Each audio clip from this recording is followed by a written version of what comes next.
ఉన్న బంగారాన్ని విడిపించి ఆ రోజు ఆన్లైన్ రేటుకే మేము కొంటాం. Sharma gold company.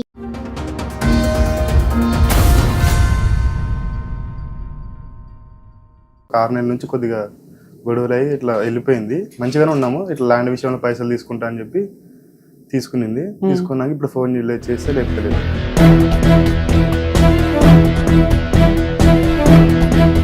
ప్లాట్ తీసుకుంటాం ఇమీడియట్లీ, ఏమంటే కబ్జా లాంటిది 20 ఇచ్చి తర్వాత ఒకవేళ ఈకుంటే మన పేరు మీద అవుతుంది అని మూమెంట్ ఉంటుంది కదా, అలా ఇచ్చింది మేడం. అమ్మో,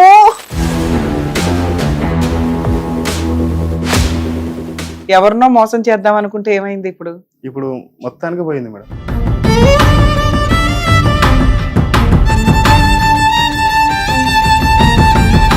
$20 లక్షలు ఒక కబ్జా ల్యాండ్కి వెళ్తుంటే అంటే అవతల వ్యక్తిని మోసం చేసేద్దామని ఒక కన్నింగ్ ప్లాన్ తో ఇంటర్కే ఇన్ని తెలివితేటలా ల్యాండ్ల బిజినెస్ లో మోసం చేయటం, బాబోయ్ చాలా ధైర్యం ఉండాల. బాగా డెవలప్ అవుతున్నారు తల్లి లేడీస్. ఇట్లా గొడవలు అవుతున్నాయి. ఈ గొడవలు అయిపోయిన తర్వాత నేను ఫోన్ చేస్తారా అని చెప్పింది. అది ఫోన్ చేయలే, ఏం రాలే. ఈయన 5 రోజులు ఎక్కడో తిరుగుతుంది, వాళ్ళ ఇంట్లో కూడా లేదు. ఫోన్ ఏమో వస్తానని చెప్తాం కదా, ఫోన్ మళ్ళీ రెస్పాన్స్ లేదు, స్విచ్ ఆఫ్ చేస్తుంది.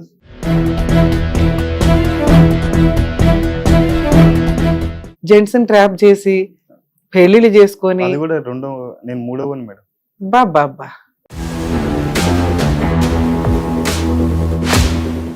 మీరు గాలి వాళ్ళందరినీ తగులుకుంటా ఉండండి. బయట మొత్తుకుంటున్నాం ఆడపిల్లలు చాలా డేంజర్ గా ఉన్నారు, మగపిల్లలు జాగ్రత్త జాగ్రత్త అని. సూపర్ బిజినెస్, బతికేయండి ఇట్లా. ఎవరో ఒకరు దొరుకుతారు తల్లి మీలాంటి వాళ్ళకి. చెక్కేస్తారు అంటారు చూసారా సినిమా డైలాగుల్లో, అలా చెక్కి పడేస్తారు.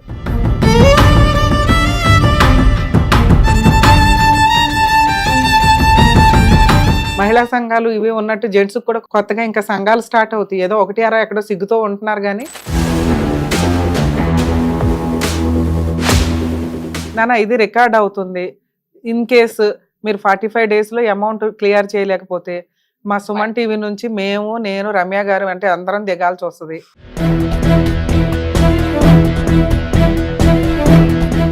బంగారం కూడా ఉందా?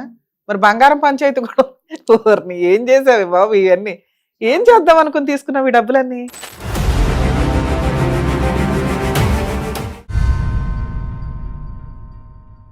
నమస్తే అండి. ఎక్కడి నుంచి వచ్చారు? ఏంటి ప్రాబ్లం? హైదరాబాద్ నుంచి మేడం. 1S సెల్ఫోన్ వెళ్ళిపోయినా. నా వైఫ్ మ్యారేజ్ 2022లో మ్యారేజ్ చేసుకున్నాం మేడం. 22లో అక్కడ 2 సంవత్సరాలు మంచిగా ఉన్నాం మేడం. అక్కడ ఉన్న తర్వాత వెళ్ళిపోయినారు సైడ్, 1S సెల్ఫోన్ సైడ్ మంచిగా ఉన్నాం. తర్వాత ఒక 6 నెలల నుంచి కొద్దిగా గొడవలు అయ్యి ఇట్లా వెళ్ళిపోయింది. మంచిగానే ఉన్నాము. ఇట్లా ల్యాండ్ విషయంలో పైసలు తీసుకుంటా అని చెప్పి తీసుకునింది. తీసుకున్నాక ఇప్పుడు ఫోన్ చేస్తే లేపలేదు. అరేంజ్డ్ మ్యారేజా లవ్ మ్యారేజ్? Love marriage. ఎలా పరిచయం మీ ఇద్దరికి? నాకు పరిచయం. ఓహో, చదువుకునేటప్పుడే. మీరు ఎంత వర్క్ చేస్తాను నేను, అక్కడ హాస్టల్లో ఉంటుంటే అక్కడ నుంచి పరిచయం. అనే దాంట్లో మీరేం వర్క్ చేస్తారు? నేను దాంట్లో మాస్టర్ మేడం. సూపర్. ఎప్పటి నుంచి? అంటే అక్కడ ఒక 6 నెలల నుంచి అక్కడ చేస్తున్నా. 6 నెలల అయిన తర్వాత ఈ అమ్మాయి నాకు హాస్టల్లో పరిచయం అయింది. హాస్టల్లో పరిచయం. మీరు హాస్టల్లో ఉండేవాళ్ళు? మీరు ఎంతమంది అమ్మా నాన్నకి? నేను, మా తమ్ముడు, మా అక్క. తమ్ముడు అక్క. వాళ్ళకి మ్యారేజ్ అయినాయా? లేదు, అక్కగా అయింది, తమ్ముడు కాదు. మీతో పాటు ఎవరు వచ్చారు? మీ అక్క వచ్చింది. మీ నాన్నగారు ఏం చేస్తారు? మా నాన్న సైద్యం. ఇప్పుడు ఈ అమ్మాయి పరిచయం కదా, వీళ్ళు ఎక్కడ వాళ్ళు? Madam Vijayawada side. అక్కడ నుంచి పరిచయం. ఇక్కడ పరిచయం అయిన తర్వాత వాళ్ళ ఊరికైతే ఇద్దరు ఒకే క్యాస్ట్? లేదు, వేరే వేరే కాస్ట్. ఓకే, ప్రాబ్లం ఏమి రాలే? ఏం రాదు. ఓకే, వాళ్ళ ఇంట్లో ఒప్పుకున్నారు, మీ ఇంట్లో ఒప్పుకున్నారు? వాళ్ళు ఒప్పుకున్నారు, వాళ్ళు మా ఇంటికి కూడా వచ్చిపోయింది, అన్నీ జరిగింది. పద్ధతిగానే మ్యారేజ్ అయింది. ఓకే, మ్యారేజ్ అయినాక ఉండేది మీ ఇద్దరు. ఇప్పుడు ఎవరికైనా మ్యారేజ్ అవ్వకపోతే మీరు పోరాడి మరీ పెళ్లి చేసుకుంటారు. చక్కగా అందరూ రెడ్ కార్పెట్ వేస్తే నిలబెట్టుకోవడం చేత కావట్లే. ఏంటి మీ ఇద్దరికి గొడవ ఏంటి? ఇక్కడ అత్తమామల గొడవ లేదు, ఆడపడుచులు గొడవ లేదు, ఆళ్ళ గొడవ లేదు, ఉండేది మీ ఇద్దరు. బిఫోర్ మ్యారేజ్ ఎంతకాలం లవ్ మీ ఇద్దరికి? లవ్ అంటే సంవత్సరం మేడం. 1 year గా ఒప్పించేసుకుని పెళ్లి చేసేసుకున్నావా? ఓవర్ని ఫాస్ట్ ఫార్వర్డ్. ఎంత ఇన్కమ్ వచ్చేది మీకు? నాకు 30 దాకా వచ్చేది. ఇది అందరికి శాలరీలు కటింగ్స్ ఇవన్నీ పోను? శాలరీ అంటే ఎవరు లేదు, నేనే ఓన్ గా చేసుకుంటావు. ఓకే, కష్టపడినంత వస్తుంది. ఓకే, అప్పటికి అమ్మాయి ఏమైనా జాబ్ చేయడం కానీ అట్లా చేస్తుండే, రియల్ ఎస్టేట్ అని ప్లాట్ల బిజినెస్ చేస్తూ ఉంటాను. ఆఫ్టర్ మ్యారేజ్ కూడా చేస్తుంది. ఇద్దరు ఇన్కమ్ ఏం చేసేవాళ్ళు? వస్తుండే నేను మొత్తం నా భార్య చేతికి ఇస్తుంటే మేడం. బా నువ్వు తీసుకెళ్ళి నేనైతే అమ్మాయికి ఇస్తావు. ఇస్తున్నా. సూపర్. ఇంకొక రూపాయి నేను ఏమి ఖర్చు ఉన్నా ఇట్లా ఇట్లా ఇంత ఖర్చు చేస్తా అని చెప్పి మొత్తం లెక్కలు చెప్తుంటే ఆమెకి ఇచ్చేస్తుండే. సూపర్. అట్లా కొన్ని రోజులు నేను మంచిగానే ఉన్నాము. కొద్దిగా మా అక్క ఫ్లాట్ తీసుకుందాము, కొద్దిగా పైసలు అడగని చెప్పి చెప్పింది మేడం. ఎందుకు అంటే అదే అసలు ఫ్లాట్ పెళ్ళయ్యే 2-3 years అవును. ప్రెగ్నెన్సీ గానీ పిల్లలు గానీ ఏమన్నా? వచ్చింది ఏ నెల ఇప్పుడు పిల్లలు ఉన్నారా మీకు? లేదు మేడం పోయింది. పోయింది. ఓకే. ఇప్పుడు ఫోన్ చేసి ఫోన్ లేపుతారు. తర్వాత సంగతి ఫోన్ చేస్తే ఫోన్ లేపకపోవడం. ఉన్నది మీరు ఇద్దరు. అవును ప్రాపర్టీ కొనాలి, అసలు ముందు హ్యాపీగా లైఫ్ ఎంజాయ్ చేయాలి ఫస్ట్. అవును మీకు వచ్చే రూపాయితోటో 2 రూపాయలతో, తర్వాత పిల్లలు ఏంటి అనేది. ఉం. థర్డ్ స్టెప్ సెటిల్మెంట్ ఇవన్నీ. అవును. అవునా? అవును. అసలు ముందే థర్డ్ స్టెప్ కిందకి వెళ్ళారు. పిల్లలు కొద్దిగా ఆలోచితే మనం ఏమైనా సెటిల్ అవుదాము, ముందే settle అవుదాం అనుకున్నారు. అవుదాము, తర్వాత పిల్లలు ప్లాన్ చేద్దామని చెప్పింది. ఓకే. సరే అని అట్లా 2-3 ఇండ్లు కూడా చూసినాం. అంటే ఓన్ గా కొనటానికి. ఓన్ కొనడానికి. నా ఇట్లా వస్తాయి మా ఊరు నుంచి కొన్ని పైసలు అడుగుతాను. ఓకే. అమ్మాయి కొంచెం రియల్ ఎస్టేట్ ఇటు కూడా ఉంది కాబట్టి తనకు ఒక ఐడియా ఉంది. ఆ, తక్కువ రేట్లో ఎక్కడ వస్తే అక్కడ కొని తీసుకుందామని ఉందాము సేఫ్ చెప్పి. సైడ్ లో అని. సరేలే అని చెప్పి నేను కూడా అక్కన అడిగిన. అక్కతో కూడా ఒక 20 దానికి ఇప్పించిన. 20 లక్షల వాళ్ళు వీళ్ళు అడిగితే వడ్డీ చెప్పి ఇప్పించిన. ఇప్పించిన తర్వాత సరే అంటే ఎంత ఎంత వాల్యూతో కొందాం అనుకున్నారు? వాల్యూలు అంటే మేడం 20 లక్షలు ఇప్పుడు ప్లాట్ తీసుకుంటాం కదా మేడం, ఇట్లా ఏమన్నా కబ్జా లాంటిది. ఒక 20 ఇచ్చి తర్వాత ఒకవేళ ఈకుంటే మన పేరు మీద అవుతుంది అని మూమెంట్ ఉంటుంది కదా, అలా ఇచ్చింది మేడం. అమ్మో. అవును మేడం. అట్లా ఇస్తే సర్లే అమ్మ నువ్వు ఎట్లా అని చేయి, నాకు ఒక సంబంధం లేదు. లిటిగేషన్ ల్యాండ్ కొనడానికి ముందుకెళ్ళిందా? అట్లా అయిన తర్వాత సరేలే అని చెప్పి ఇప్పించిన అక్క దగ్గర. కబ్జా చేయడానికి రెడీ అయిపోయినట్టు లెక్క ఒక రకంగా. ఆ మేడం. ఎవరినో మోసం చేద్దాం అనుకుంటే ఏమైంది ఇప్పుడు? ఇప్పుడు మొత్తానికి పోయింది మేడం. ఇప్పుడు పైసలు తీసుకున్నా. ఒక రోజు నేను జాబ్ చేయనిపోతున్నా తిరుపతిలో అని చెప్పింది. సర్లే జాబే కదా సరిపో అని చెప్పి. సరే ఇప్పుడు యాక్చువల్ గా ప్రాపర్టీ ఎలా కొంటాం? నిజంగా కొనాలనుకునే వాళ్ళం మీరు మీరు ఒక 5 లక్షలు పెట్టుకుంటారు ఇద్దరు పార్టీలు కలిపి, లేకపోతే నువ్వే పెట్టుకుంటావు, ఇంటికి లీడర్ నువ్వే కాబట్టి. మిగతాది ఇన్స్టాల్మెంట్ లో లోన్ లాగానో వెళ్తాం. అవునా? 20 లక్షలు ఒక కబ్జా ల్యాండ్ కి వెళ్తుంటే అంటే అవతల వ్యక్తిని మోసం చేసేద్దామని ఒక కన్నింగ్ ప్లాన్ తో 20 లక్షలు అనేది ఎవరికైనా ఒక రేంజ్, పెద్ద అమౌంట్. అదేం చిన్న అమౌంట్ కదా, కష్టార్జితం. ఓ రూపాయి అటు ఇటు పోతే ఈ సైబర్ క్రైమ్ లో పోతుంటేనే గుండెలు పగిలి ఏడుస్తున్నారు ఒక్కొక్కళ్ళు. 20 లక్షలు అవతల వ్యక్తిని మోసం చేద్దామనే పణంగా పెడుతుంటే మీ తెలివితే అట్లేమైంది? నేను అందుకోసమే అట్లా వద్దు త్రివేణి, ఎడ్యుకేషన్ వద్దు, ఏమున్నా కూడా మనం నిజాయితీగా కొనుక్కుందాము. అది ఎంత అయిపోకని నేను చెప్పిన తర్వాత సరే అని చెప్పింది. మళ్ళీ ఎవరు మాట్లాడింది ఏమో తెలియదు. సర్లే అసలు నీకు 20 లక్షలు మీ అక్క నిన్ను ఏ రకంగా నమ్మిచ్చింది? నమ్ముతా, అక్క నాకు బాగా నమ్ముతా మేడం. నమ్ముతారని మోసం చేస్తారా? ఆ పిల్లని కూడా ఎంత నమ్మిందా, నాకన్నా ఎక్కువ నా భార్యని ఎక్కువ నమ్మింది. సరే మిమ్మల్ని ఏదో ఉద్ధరిద్దాం అనుకున్నారు, మంచి అక్క ఈ రోజుల్లో ఎవరో గాని. అట్లా అయిన తర్వాత ఇప్పించిన తర్వాత జనవరిలోన ఊరికి వెళ్ళిపోయింది. జనవరి 8వ తారీఖు ఇట్లా ప్లాట్ లో ఇరుక్కున్నాను, నాకు గొడవలు అవుతాయి, నువ్వు ఇంట్లో ఉండొద్దు అని చెప్పింది. నువ్వు ఇంట్లో ఉండొద్దు, మీ అక్కల ఊరికి వెళ్ళిపో. నేను ఒక రోజు అన్ని అసలు అమ్మాయి వెనకాల బ్యాక్గ్రౌండ్ ఏంటి? ఏం లేదు, ఉంటే నాన్న అన్నదమ్ములు లేకపోతే భర్త ఉండాలి. భర్త ఆర్డినరీ పర్సన్. ఏం చూసుకొని ఈవిడ ఇంత రౌడీయిజం చేస్తుంది? అదే అర్థం కాదు మేడం. ఏం చదువుకుంది? Second year. ఇంటర్కే ఇన్ని తెలివితే అట్లా ల్యాండ్ లో బిజినెస్ లో మోసం చేయటం, బాబోయ్ చాలా ధైర్యం ఉండాలా. బాగా డెవలప్ అవుతున్నారు తల్లి లేడీస్. సరే ఈ విషయం డబ్బు దొబ్బింది, మొత్తం పోయినాయి. పోయిన తర్వాత నువ్వు అడుగుంటావు ఎప్పుడు రిజిస్ట్రేషన్, మరి వాళ్ళు ఏమన్నారు ఏంటి అని. ఏమంటది ఆ విషయానికి? అడిగితే లేదు నేను వస్తా ఒక రోజు చెప్తా, వచ్చిన తర్వాత రిజిస్ట్రేషన్. వచ్చిన తర్వాత అంటే ఎక్కడ ఉంటది? మీ ఇంట్లో ఉండదని? ఊరికి వెళ్ళిపోయినా మేడం. ఇట్లా గొడవలు అవుతున్నాయి, ఈ గొడవలు అయిపోయిన తర్వాత నేను ఫోన్ చేస్తారా అని చెప్పింది. అది ఫోన్ చేయలే, ఏం రాలే. తన ఇంటికి వెళ్ళిపోయిందా? ఇంటికి పోలే. ఈయన 5 రోజులు ఎక్కడో తిరుగుతుంది, వాళ్ళ ఇంట్లో కూడా లేదు. 5 రోజులు తిరుగుతుంది, నా ఫోన్ ఏమో వస్తాను చెప్తుంది కదా, ఫోన్ మళ్ళీ రెస్పాన్స్ లేదు, స్విచ్ ఆఫ్ చేస్తుంది, చాలు చేస్తుంది. మీకు మ్యారేజ్ అయ్యే 3 years, అందులో 1 year 2 months ఉంది. ఫోన్ లేపుతలేదు. ఇప్పుడు వాళ్ళ ఇంటికి వెళ్ళారా మీరు? పోయినా. ఏమంటది? వాళ్ళు దాన్ని మాకి ఆయనకి సంబంధం లేదన్నమాట మాట్లాడు. ఏది వాళ్ళ అమ్మా నాన్న? లే, వాళ్ళ అక్క వాళ్ళ అమ్మ నాన్న లేరు. అమ్మా నాన్న లేరా? అన్న అక్క ఉన్నారు. పాపా వాళ్ళకేం సంబంధం? నువ్వు నీలాంటి భర్త దొరుకుడే ఎక్కువ వాళ్ళకి ఉన్నంతలో. మంచి కుర్రోడు దొరికాడరా బాబు మా సిస్టర్ కి అనుకుంటారు గాని, ఈవిడ చేసే పనికి మాలిన పనులకి జెండా వేసుకొని కండవ వేసుకోరు కదా. అవును, వాళ్ళకెందుకు తెలుస్తుంది? భర్తకే తెలీదు. అసలు నువ్వు ఒక్కడవే భర్త, ఇంకా ఎవరన్నా లవర్స్ ఉన్నారా ఆవిడకి? అది ఇప్పుడు ఈ మధ్యలో తెలుస్తుంది అసలు విషయం అయితే. ఎందుకంటే వెనకాల పేరెంట్స్ లేరు. పేరెంట్స్ లేనంత మాత్రాన ప్రతి లేడీ చండాల పైన క్యారెక్టర్స్ ఉంటారని కాదు. కానీ ఈ అమ్మాయి ఆలోచన విధానం ఎలా ఉందో చూసావుగా. జెంట్స్ ని ట్రాప్ చేసి పెళ్లిళ్ళు చేసుకొని. నేను 3వ మేడం. బాబా అక్కడ ఇద్దరు. ఇప్పుడు అన్ని తెలుస్తున్నాయి వీళ్ళందరూ. వాళ్ళు బాగు చేసిన ఇదే మాట చెప్తున్నారు. ఇప్పుడు వాళ్ళ ఇంటికి వెళ్తే వాళ్ళకు కూడా తెలియదా ఫస్ట్ 2 పెళ్లిళ్ళ గురించి? వాళ్ళు ఒక పెళ్లి అయిందని వాళ్ళ అక్క చెప్పింది. వాళ్ళ బావ ఏమో అయినా నువ్వు ఉద్ధరించడానికి రెడీ నాకు అయ్యావా? తెలియదు మేడం. నాకు వాళ్ళతో పోతానంటే వద్దు, మా వాళ్ళు డేంజరు, నేను కొద్దిగా నిదానంగా నీకు పరిచయం చేస్తా అని చెప్పింది. తర్వాత మన ఊరు పోయి చూస్తే వాళ్ళు ఏమీ లేదు. వాళ్ళ పరిస్థితి చూస్తేనే అయ్యో మనకే బాధేస్తా. అంత అంత అంత బేదోళ్ళు. మరి ఇప్పుడు దాకా జనాలు మోసం చేసుకుని ఏం సంపాదించింది ఈ అమ్మాయి? వాళ్ళకైతే కురిపించలేదు మేడం. ఈవిడేదో సంపాదించుకోవాలిగా. ఇది కూడా ఏం ఇది నా పైసలు తినే ఉంది, ఇంకేం పెట్టలేదు మేడం ఇంట్లో. నేను కష్టం చేయలే, అదేదో కొద్ది పైసలు తీసుకురావాలి, సెట్ చేసుకోవాలి. ఇప్పుడు ఏం చేయాలి అది అర్థం కావట్లేదు. సరే ఇప్పుడు అమ్మాయి ఫోన్ స్విచ్ ఆఫ్ లో ఉంది. మీరు ఏదైనా పోలీస్ స్టేషన్ లో కంప్లైంట్ ఇచ్చారా? ఇచ్చినాం. ఏ పిఎస్ లో ఇచ్చారు? ఏమంటున్నారు వాళ్ళు? వనస్థలపురం పిఎస్ లో ఇచ్చిన మేడం.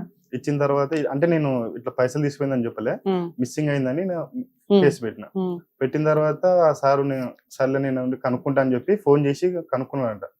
నేనేం సేఫ్ గానే ఉన్నానండి, నాకేం ఇబ్బంది లేదు, నేను మంచిగానే ఉన్నాను ఒక ఇన్ఫర్మేషన్ లెటర్ ఇచ్చేసి ఊరుకుందా? ఇచ్చేసింది. వాళ్ళు మొత్తం చూపించిండ్రు, మీ భార్య మంచిగానే ఉంది, సేఫ్ గానే ఉంది. లొకేషన్ అంతే, మిస్సింగ్ కంప్లైంట్ ప్రకారం వాళ్ళు అంతే మాట్లాడతారు. లొకేషన్ తెలిపాను సార్, మరి నేను కూడా చూడాలి కదా అని అడిగితే లేదు నేను ఒక 2 రోజులు ఆగి నేను పెట్టిపిస్తా, చెప్పిన ఆమెకి పెడితే నువ్వు వదిలే అని మాట చెప్పిండు.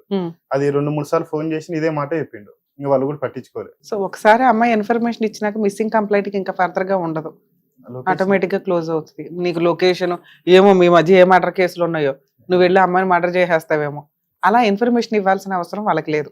బతుకుంది, నువ్వు మిస్సింగ్ అన్నావు, బతుకుంది, ఎవడో కిడ్నాప్ చేయాల, ఈ ఇన్ఫర్మేషన్ వరకు వాళ్ళు వీడియో కాల్లోనో ఫోన్లోనో మాట్లాడతారు. సరే వాళ్ళైతే ఏదో వెతికారు. ఈ కంప్లైంట్ జరిగే ఎంత కాలం అయింది? 1.5 month. ఇంకా మొత్తం డోర్స్ క్లోజ్ అయినాయి నీకు? అన్ని డోర్ క్లోజ్ అయిపోయినాయి. మొత్తం ఆలు మొత్తం చూసినా అన్ని డోర్ క్లోజ్ అయిపోయినాయి. అందుకోసం లాస్ట్ ఇదే అనుకుని మేమేం చేస్తాం అనుకుంటున్నారు? ఏం పిలిపించి ఏమని మాట్లాడతారేమో. ఎక్కడుందని పిలిపించాలి బాబోయ్, మీ ఎక్స్పెక్టేషన్ కో నమస్కారం అండి బాబు. ఇది చూసారా, పోలీస్ స్టేషన్ కంప్లైంట్, వాళ్ళు కనీసం ఏదో బతుకుందని ఒక ఇన్ఫర్మేషన్ ఇచ్చిన అమ్మాయిని మేము డిటెక్టివ్ ఏజెన్సీ ఒకటి రన్ చేసి వెనకాల ఆవిడని ఎత్తుక్కొచ్చి మీరు గాలి వాళ్ళందరినీ తగులుకుంటా ఉండండి, బయట మొత్తుకుంటున్నాం ఆడపిల్లలు చాలా డేంజర్ గా ఉన్నారు, మగపిల్లలు జాగ్రత్త జాగ్రత్త అని. అక్రమ సంబంధాల వాళ్ళకు కూడా మేము గొంతు చించుకొని చెప్తున్నాము. నానా రకాల జబ్బులతో మనుషులు బయట పడి చావట్లేదు, చాలా దారుణంగా ఉన్నారు ఈ హెల్త్ ప్రాబ్లమ్స్ విషయంలో. కొన్ని ఏరియాలు, నేను ఏరియాలు చెప్పట్లేదు కానీ ఎయిడ్స్ చాలా సీరియస్ గా ఉంది.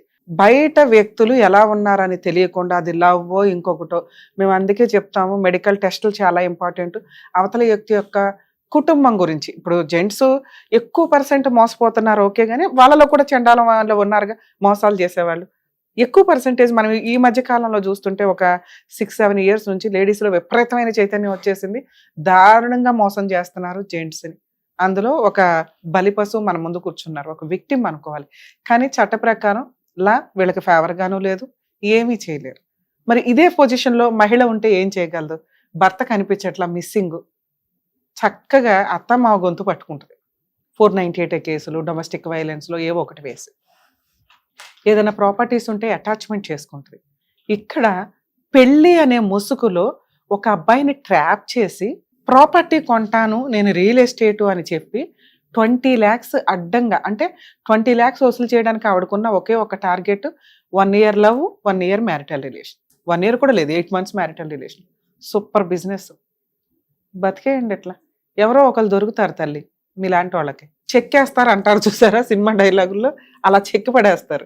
మహిళలను నమ్మట్లా మీలాంటి వాళ్ళ వల్ల. నిజంగా మంచి అమ్మాయిలు బక్కరాలు అయిపోయి పాపం వాళ్ళ జీవితాలు సర్వనాశనం అవుతున్నాయి. ఇక కొన్ని రోజులకి ఎవడో పెళ్లిళ్ళు చేసుకోడు ధైర్యంగా ముందుకు వచ్చి, ఇక సహజీవనాలు గట్రాలు అనుకుంటూ తిరిగేసి ఒకళ్ళ మీద ఒకళ్ళు, అప్పటికి కేసులు కూడా ఎత్తేస్తారు. ఏమో అప్పుడప్పుడు సుప్రీంకోర్టు ఏదో సెన్సేషనల్ జడ్జిమెంట్స్ ఇస్తూ ఉంటారు కానీ మేబీ రియలైజ్ అవుతారు ఒక స్టేజ్ తర్వాత. ఎప్పుడు లా మారుతానే ఉంటుంది, ఫేవరబుల్ గా లేడీస్కే ఉంటుందని చెప్పడానికి లేదు. ఎందుకంటే ఇప్పుడు సైబర్ క్రైమ్ ఏ రకంగా పెరిగిందో మహిళా క్రైమ్ అని ఒకటి పెరుగుతుంది గట్టిగా. మేకప్లు విపరీతంగా వేసుకొని కుర్ర అమ్మాయిలాగా పెళ్లిళ్ళు చేసుకుంటున్నారు. పెళ్లిళ్ళు 4-5 అవుతుంటే వేరే ఏరియాలు మారుస్తూ ఉంటారు, వచ్చి ఎట్లాంటి వాళ్ళు పట్టుకొని పెళ్లిళ్ళు చేసుకుంటారు. ఎక్కడ దొరికిద్ది అమ్మాయి? దొరికితే మాత్రం మనం ఏం చేయగలం చెప్పండి? ఏదో అడగాలి కదా మేడం. ఏంటి న్యాయ పోరాటం చేస్తావా కూర్చొని? ఏం చేయలేం కదా. అక్కడ అమ్మా నాన్న లేరు, ప్రాపర్ గా ఆస్తులు లేవు, గాలిపటం తిరిగినట్టు తెగిన గాలిపటం లాగా తిరుగుతుంది మహాతల్లి. అసలు ఆవిడకి ఏం జబ్బులు అంటగట్టుకుందో మనకి ఇంకా తెలియదు. నీ అదృష్టం బాగుండి నువ్వైతే 2వ వాడవో 3వ వాడవో కాబట్టి ఫ్రెష్ గానే బయటపడ్డావు. 20 లక్షలకి టోపీ వేసింది. నీకు అంత ముందు ఉన్న వాళ్ళు ఏమైనా డబ్బులు ఇచ్చారా అమ్మాయికి? అట్లా ఏమైనా ఐడియా ఉందా మీకు? అవన్నీ అసలు పాప వాళ్ళు దొరకరు ఎవరికి. పైగా కర్మ ఏంటంటే మగపిల్లలు బయటకు వచ్చి ధైర్యంగా చెప్పుకోరు మేము మోసపోయామండి అని. చెప్పినా ఒక అడ్వకేట్కు ఎవరికో చెప్తారు తప్ప మహిళా సంఘాలు ఇవి ఉన్నట్టు జెంట్స్కి కూడా కొత్తగా ఇంకా సంఘాలు స్టార్ట్ అవుతాయి. ఏదో ఒకటి అరా ఎక్కడో సిగ్గుతో ఉంటున్నారు కానీ తెగించి బయటకు వచ్చినప్పుడు ఎవరికి న్యాయం జరగకుండా అవుతుంది. 2 సిమ్ములు చాలు ఉన్నాయి ఇప్పుడు. ఇంతకుముందు అన్ని ఫోన్ స్విచ్ ఆఫ్ ఉండే, ఇప్పుడు 2 చాలు చేసింది. ఫోన్ రన్నింగ్ లో ఉందా మీ వైఫ్ది? ఇప్పుడు కొత్త నెంబర్లు ఎక్కడి నుంచి వచ్చినాయి మీకు? ఆవిడ నేనే అప్పుడు మ్యారేజ్ చేసుకున్నప్పుడు 2 ఇప్పుడు ఇవి బంద్ చేస్తున్నాయా? మరి నువ్వు ఫోన్ చేస్తుంటే తీయదా? తీయట్లేదు. ఏం చేస్తుంది? అసలు ఫోన్ కట్ చేస్తుంది. కట్ చేస్తుంది. ఓకే. మీ అక్క వాళ్ళు కానీ మీ బావ వాళ్ళు కానీ ఎవరైనా మాట్లాడినా తీయదా? లేదు. అక్క చేసి కూడా ఇప్పుడు వచ్చేటప్పుడు చేసింది, లేపట్ల. ఇంకొక సిమ్ అవసరం ఉన్నప్పుడు లేపుతుంది, అవసరం ఉన్నప్పుడు స్విచ్ ఆఫ్ చేసి పెడుతుంది. మీరు 20 లక్షలు మోసపోవడానికి పెట్టారు కదా, ఇప్పుడు ఈ సిమ్ కార్డులు మళ్ళీ మొత్తం బ్లాక్ అవుతాయేమో ఒకసారి చూసుకోండి. ఎందుకంటే అవి లైన్ లో ఉన్నాయి. మీరు ఎవరైనా ఒక డిటెక్టివ్ ఏజెన్సీని ఎవరైనా ఒకళ్ళు పెట్టుకొని వాళ్ళు ఏదో నామినల్ ఫీజు అడుగుతారు. అమ్మాయి ఎక్కడ ఉంది అంటే అసలు ఇప్పుడు మనం మాట్లాడడం వల్ల ఏం ఉపయోగమో తర్వాత మాట్లాడదాం. ఫస్ట్ ఏం చేయగలం? ఇట్లా మిస్ అయిపోయి పారిపోయిన అమ్మాయిల వల్ల మనకి ఏంటి ఉపయోగం? 20 లక్షలు రావాలి మనకి. 20 లక్షలు వసూలు చేయాలి అంటే ఆ అమ్మాయి దగ్గర వసూలు చేయడం జరిగే పనే కాదు. ఆ అమ్మాయి మీద మనం చీటింగ్ కేసు వేయాలి. మీరు ఒక అడ్వకేట్ని పెట్టుకొని 20 lakhs తీసుకొని పారిపోయింది దొంగతనంగా అని వెయ్యాలి. ఎప్పుడు వేస్తారు? ఆల్రెడీ మీరు మిస్సింగ్ కంప్లైంట్లో మిస్సింగ్ అనే వేశారు. ఇట్లా డబ్బు పట్టుకొని వెళ్ళిపోయి చీట్ చేసి పారిపోయిందని చేయలేదు. అది దాంట్లో ఉండాల్సింది. ఆ పాయింట్ ఉంటే ఈరోజు మీరు ప్రైవేట్ కంప్లైంట్ వేయడానికి బాగుంటుంది. సరే, ఆవిడ వచ్చి నేను మిస్సింగ్ కంప్లైంట్ అని ఇచ్చాడు అని గెలిచి పోరాడాలి కదా. ఆవిడ పోరాడాలి అన్నా ముందు కేసుకి రావాలి. అర్థమవుతుందా? సో మీకున్న ఆప్షన్ ఇలాంటి కేసుల్లో నిజంగా వైఫ్ వెళ్ళిపోయి మీరు అమౌంట్ ట్రాన్సాక్షన్స్ కానీ ఈ ఎవిడెన్స్లు ఉంటే ఇలా తీసుకుందండి, ఇట్లా మోసం చేసింది, నేను 3వ భర్తని, నాకు ఇప్పుడు తెలుస్తుంది ఇవన్నీ, ఆ 20 lakhs ఇవ్వమంటే ఇంట్లో నుంచి వెళ్ళిపోయి తెచ్చిస్తాను అని చెప్పి కనిపించకుండా మాయమైపోయింది అని ప్రైవేట్ కంప్లైంట్ ఫైల్ చేయండి. ఎందుకంటే కోర్టు వాళ్ళు పోలీసులు ఈ కేసు తీసుకోరు, కోర్టులో వేసుకోవచ్చు. మేజిస్ట్రేట్ ముందు కాస్త కరెక్ట్గా మీరు ఇది ప్రజెంట్ చేయగలిగితే విత్ ఎవిడెన్స్తో అమ్మాయి మీద ఎఫ్ఐఆర్ రిజిస్టర్ చేయండి అంటారు. ఎక్కడో అక్కడ కాదు. ఇట్లాంటి కేసుల్లో 99% జడ్జెస్ పాజిటివ్గానే ఉంటారు. భార్యాభర్తల కాపురం వేరు, కాపురంలో భార్యకు నువ్వు పెట్టింది వేరు. భార్య టార్గెట్గా భార్య అనే ఒక టైటిల్ వేసుకొని మోసం చేయటం వేరు. ఇక్కడ ఈ అమ్మాయి టార్గెట్ నువ్వు డబ్బు వసూలు చేయడం. మంచి అమ్మాయిలాగా పర్ఫెక్ట్గా ట్రై చేసింది. అమ్మాయి ఫోన్లే ఒక మంచి పిల్ల దొరికిందిలే, వెనకాల బ్యాక్గ్రౌండ్ లేదు, నేను బాగా చూసుకుంటే నన్ను ఇంకా బాగా చూసుకుంటుందని నువ్వు అనుకున్నావు. మీ అక్క వాళ్ళని వీళ్ళని కూడా మంచిగా ట్రాప్ చేసింది. మీ లైఫ్ స్టైల్కి 20 లక్షలు అంటే చాలా జీవితకాలం, మ్యాక్సిమం 5 ఏళ్ళు 10 ఏళ్ళ ఇన్కమ్. దాన్ని తీసుకెళ్ళి అడ్డంగా అమ్మాయి చేతిలో పెట్టారు. పోనీ అదేమన్నా రియల్గా కొన్నారా? కొంటే పోనీ దాన్ని మనం ఇప్పుడు రిజిస్ట్రేషన్ అటాచ్మెంట్ అనవచ్చు. ఒక ఫేక్ దానికి పెట్టావు. ఇది పని కట్టుకుని మోసపోవడం కింద లెక్క. మీరు కొంచెం రియలైజ్ అవ్వాలా. ఈ ఎపిసోడ్స్ వల్ల ఏం ఉపయోగం, టైం వేస్ట్ అని అనుకోకండి. ఎందుకు అంటే చూసారుగా, అబ్బా మేమైతే ఇట్లా మోసపోమని ఇతను కూడా ఒక 2 years బ్యాక్ అనుకొని ఉండొచ్చు. సైబర్ క్రైమ్లో కూడా ఇంతే జరిగింది. ఎవరికాళ్ళకి అలా ఎలా ఫోన్ తీశారు, అలా ఎలా డబ్బులు ట్రాన్స్ఫర్ చేశారు అంటారు కానీ రియల్గా ఆ క్షణానికి అలా జరిగిపోతాయి అంతే.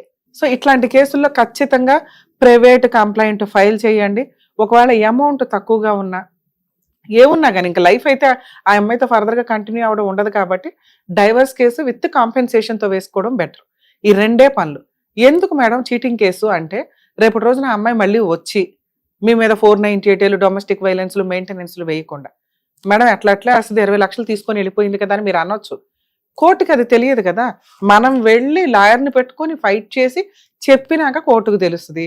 ఆ స్టేజెస్ రావాలంటే 2-3 years పడుతుంది. సో మనకున్న ఆప్షన్ ముందే ప్రొటెక్షన్ తీసుకోవడం, ప్రైవేట్ కంప్లైంట్. డబ్బు తీసుకొని పారిపోయి వెళ్ళిపోయి నా మీద 498 వేస్తుందా, మెయింటెనెన్స్ వేస్తుందా, డీవీసీ వేస్తుందా, వెంటనే హైకోర్టులో క్వాష్ చేసుకుంటే స్టేలు వస్తాయి ఫస్ట్. ఈలోపు ఈ పంచాయతీ తెలిసి ఆ అమ్మాయి సెటిల్మెంట్కి వస్తుంది.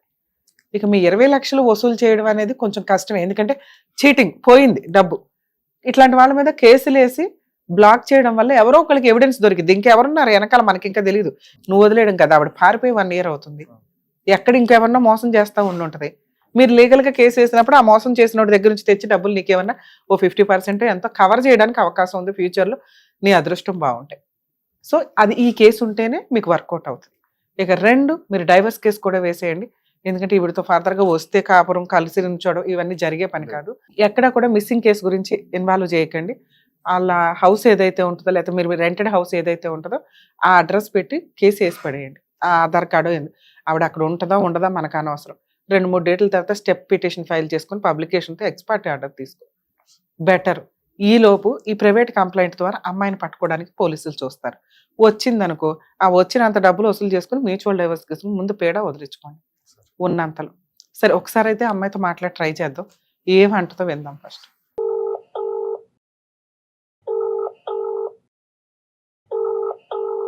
హలో ఎవరు?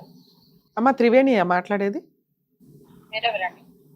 అడ్వకేట్ రమ్యాని మాట్లాడుతున్నారమ్మా సుమన్ టీవీ నుంచి. ఓకే అండి, చెప్పండి. మీ హస్బెండ్ వచ్చాడమ్మా రవి ఇక్కడికి మన న్యాయవేదిక ప్రోగ్రామ్కి. ఓకే అండి.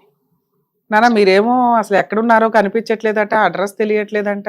20 lakhs ఏదో బిజినెస్ చేస్తాను రియల్ ఎస్టేట్ చేస్తాను అని ఏదో ల్యాండ్ కొంటానని తీసుకున్నారంట. అవునండి. ఏం చేద్దాం ఆ అమౌంట్ ఎట్లాగా వాళ్ళ అక్క దగ్గర నుంచి ఎక్కడి నుంచో అప్పు తీసుకున్నాడంట కదమ్మా అది. అవునండి, 1-2 months నేను టైం తీసుకున్నానండి. ఇంకా ఎవరి దగ్గర? తనతోనే నేను మాట్లాడాను. May 5th అట్లా ఇస్తానని చెప్పానండి. నా మే 5th ఇస్తానందంట కదా అమ్మ. అండింది కానీ ఫోన్ లేకపోతే ఏం లేదు. ఫోన్ లిఫ్ట్ చేయట్లేదు. జనవరికి ఇస్తాను చెప్పి. ఏమ్మా జనవరికి ఇస్తానన్నారంట కదా మీరు? జనవరికి ఇస్తానన్నామండి. ఇంట్లో నుంచి కొంచెం నేను వేరే ఇష్యూ అయ్యి ఇంట్లో నుంచి వచ్చేసిన తర్వాత రెగ్యులర్ గా నేను కాంటాక్ట్ లో ఉన్నప్పుడు May 5th ఇస్తాను, May 5th వరకు నాకు టైం ఇవ్వు, ఏదన్నా ఉంటే మాట్లాడుకుందామని చెప్పానండి. సరే మాట్లాడుకుందాం కానీ సుమన్ టీవీ దగ్గరికి వస్తారా? మీరు ఏమన్నా ప్రామిసరీ నోట్ ఏదో రాస్తే అబ్బాయికి ఒక కాన్ఫిడెంట్ అన్నా ఉంటది కదా. రాశానండి ఆల్రెడీ. ఏమ్మా రాసి మేము ఇచ్చిందా? ఏం లేదన్న పేపర్ ఉందంటే మేమే వసూలు చేస్తాం, ఏం కంగారు పడే అసలు. పాప అమ్మాయి నిజాయితీకి మాట్లాడుతుంది, ఇస్తానంటుంది కదా. ఇవేనా మీ అదేలే మీరు వడ్డీలు కడుతున్నారు ఓకే కానీ ఏనా ఎలా తీసుకొద్దాం అనుకుంటున్నావు? అమౌంట్ ఎట్లా తీసుకొద్దాం అనుకుంటున్నావు ఏంటి? వాళ్ళు పాపం వడ్డీల మీద చక్ర వడ్డీలు కడుతున్నారు నాన్న. అవును మేడం. ఎట్లా ఏం చేద్దాం? ఇంకా ఇప్పుడు ఆల్రెడీ మీకు ఏదో ఇది 2వ మ్యారేజో 3వ మ్యారేజ్ అట, ఆ డబ్బులు ఏదో వాళ్ళకి క్లియర్ చేసి విత్ ఇంట్రెస్ట్ తోటి మరి అబ్బాయికి ఏదో మ్యూచువల్ డైవర్స్ ఇచ్చేస్తే బెటర్ కదా. నేను అది కూడా క్లియర్ చేసుకుంటా మేడం. ముందు మెయిన్ రీజన్ ఏంటంటే నాకు పేమెంట్ కావాలి. పేమెంట్ వచ్చేసిన తర్వాత నేను వాళ్ళతో కూడా క్లియర్ చేసుకుంటాను. 45 days నాకు టైం ఇవ్వమని మీ తరపు నుంచి నేను కోరుకుంటున్నాను. ఎప్పుడమ్మా? 45 days నాకు టైం ఇవ్వమని కోరుకుంటున్నాను. నాన్న ఇది రికార్డ్ అవుతుంది. ఇన్ కేసు మీరు 45 days లో అమౌంట్ క్లియర్ చేయలేకపోతే మా సుమన్ టీవీ నుంచి నేను రమ్య గారు అంటే అందరం దిగాల్సి వస్తుంది. అవసరమా? నువ్వు మంచిగా మాట్లాడుతున్నావు కాబట్టి నేను ఆయనకైతే క్లారిటీ ఇస్తాను. ఇన్ కేసు అవ్వకపోతే కొంచెం పెద్ద కేసులే అవుతాయి. ఏం చేసుకుంటారో చేసుకోండి మేడం అంటే బాగుండదు కదా తల్లి. ఇట్లాంటి వాళ్ళు నేను తీసుకున్నాననే చెప్తున్నాను కదా మేడం. అవునమ్మా ఒప్పుకుంటున్నావు కానీ వాళ్ళు వడ్డీలు చక్ర వడ్డీలు కట్టుకోలేకపోతున్నారు. ఇక నువ్వేం చేస్తావో చేసి ముందు అలాగా. బంగారం కూడా ఉందా? మరి బంగారం పంచాయతీ కూడా ఏం చేసావు బాబు? ఇవన్నీ ఏం చేద్దాం అనుకుని తీసుకున్నావు ఈ డబ్బులన్నీ? ఏనా త్రివేణి? నేను గత తీసుకొని 10-15 రూపాయలు 20 రూపాయలు వడ్డీలు కట్టి చాలా ఇబ్బంది పాలైపోయాను మేడం. ఎందుకు నాన్న ఇప్పుడు చిన్న వయసు హ్యాపీగా మంచి భర్త దొరికాడు, పెళ్లి చేసుకొని సంతోషంగా రూపాయి పోగేసుకుంటారా? లేకపోతే ఒకేసారి నెక్కేసి ఆకాశంలో విహరిద్దాం అనుకుంటారా? మీరెంత మీ బ్యాక్గ్రౌండ్ ఎంత, ఈ అప్పులతో మన పంచాయతీ ఏంటని చూసుకోవాలి కదా తల్లి. ఆడపిల్లలు నమ్మడం మానేస్తారమ్మా ఇట్లా చేసుకుంటూ వెళ్తే.